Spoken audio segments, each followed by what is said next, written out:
Il-UPE Voice of the Workers qed tinsisti li l-iskejjel għandhom jingħalqu immedjatament wara żieda fil-każ ta' COVID-19 anki fl-iskejjel stess. Bil-union tbassar li tant qed jinfirex il-virus qalb l-istudenti u l-edukaturi li jistgħu jfeġġu każi fil-komunità li jkunu bdew mill-iskejjel. Dan għad-detriment ta' dawk l-aktar vulnerabbli fosthom in-nanniet li jieħdu ħsieb lin-neputijiet tagħhom wara l-iskola sakemm jaslu l-ġenituri mix-xogħol. Fil-fema tal-UPE riċetta għal aktar fatalitajiet.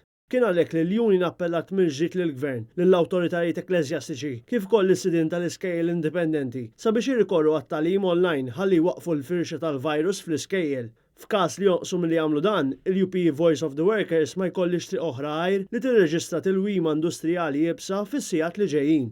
Il-Union qalet ukoll li taf b'każ ta' edukatur partikolari li ħadet il-virus mix-xogħol biex spiċċata ditu lill-ġenituri vulnerabbli tagħha, it-tnejn il fuq minn 80 sena, wieħed minnhom saħansitra ddaħħal l-isptar wara li żviluppawlu komplikazzjonijiet bil-virus.